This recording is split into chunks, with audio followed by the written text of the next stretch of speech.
em comença de ben petit, que me'n recordo quan hi havia l'antic ajuntament, que durant els dies de festa major estaven exposats els gegants a l'entrada de l'Ajuntament i quan els anava a veure m'impressionaven però no m'arribaven a fer por.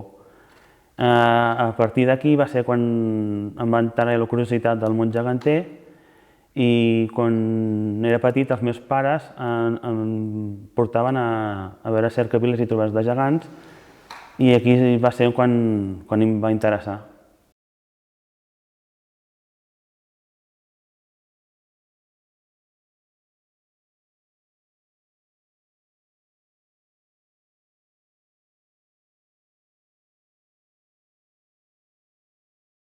Ja porto des de mitjans dels 90, o sigui que amb més de 25 anys a la colla. Sempre quan anem a cercaviles ens anem canviant.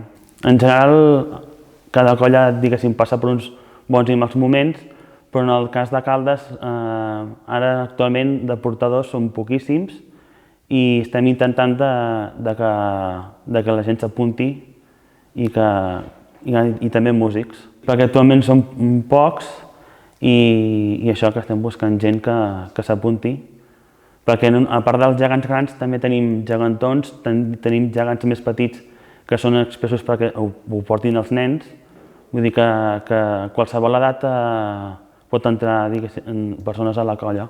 Que s'animin, que s'apuntin, si hi ha gent que li interessa que a través de les xarxes socials es posin en contacte amb la colla i que preguntin què és el que fem i que no només és portar gegants grans, vull dir, ja tenim tot tipus de figures per tot tipus d'edats, després també tenim els capgrossos i el lleó, després el que també estem buscant a part de portadors és músics, perquè anem també bastant malament de músics, de grallers i del tabal. Jo destacaria sobretot el gegant de Caldes, que representa el gegant del Pi, perquè segons la llegenda de Joan Amades situa el gegant del Pi a Caldes i és el Farellàs. Sí. Els gegants vells es van estrenar el 9 d'octubre del 64 i els van construir a l'Ingenio, que era un taller que hi havia a Barcelona. Però com que aquestes figures, les originals, pesen bastant, el 2017 es va decidir estar en unes còpies que són més lleugeres perquè són materials més lleugers i no pesen tant com els originals. Aproximadament estaria cap a 55 quilos, però comparats amb els originals van rebaixar almenys 20 quilos. Durant l'any els tenim guardats aquí a la sala de plens, però només surten per la festa major. Diguéssim, la colla, a part de fer ballar els gegants, el que intentem és això, que ja que és un símbol del poble, que es mantingui i que se sàpiga que hi ha aquests gegants i que darrere d'això tenen una història. Representen la història de Caldes. La primera vegada que vaig aixecar el Farellàs. Fa aproximadament 15 anys o alguna cosa així.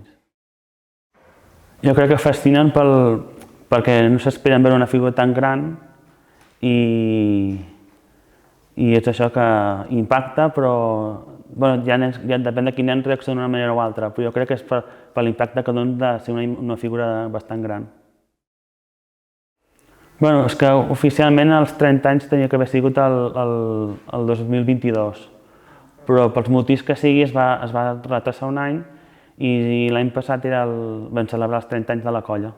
Va ser bastant especial perquè normalment quan són festes majors que no hi ha gaire a celebrar venen poquíssimes colles, però al ser un dia important dels 30 anys de la colla, el haver-hi més gegants és un dia bastant especial.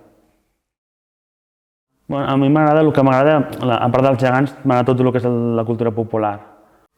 Seria bastoners, diables, o sigui que totes les entitats de cultura popular. Jo valoro que està bastant bé, però el que més em tira és el gegant.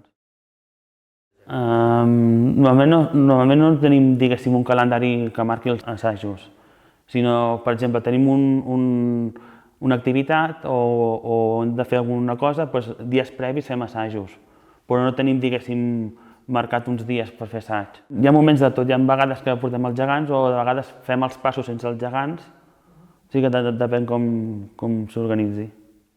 Diguéssim, durant la cercavila sí que és improvisat, però normalment quan fem una trobada i fem el ball final de la plaça, després sí que hi ha d'haver-hi algú que estigui, diguéssim, coordinat i treballat. El millor de ser geganter és que pots portar un símbol teu del teu poble arreu de trobades on ens conviden. En aquest cas, com que hi ha el gegant del Pi, per mi és una màxima representació del poble a nivell cultural i és una manera que quan et conviden a altres colles, a altres trobades, és portar el teu símbol del teu poble a altres llocs perquè la gent ho conegui. I després també està bé perquè coneixes altres colles, altres gegants.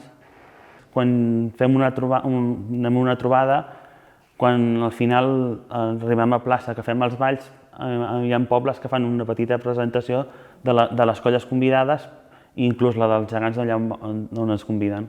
Habitualment el que fem és, quan ens conviden a un altre poble, quan és dissabte a la tarda, fem, diguéssim, la plantada, la cercavila, els balls finals i la colla del poble on vas ens conviden a un sopar. En el cas que sigui el diumenge al matí, ens conviden a esmorzar i després fem la plantada, la cercavila i la ballada final. Especialment els de Castellà, perquè era el poble del meu pare i els de Castellà sempre els he vist. I després el poble on vaig d'estiueig, que es diu Gósol, que allà són gegants que cada vegada que vaig de vacances sempre els tinc allà presents. I evidentment els d'aquí, que són els que porto.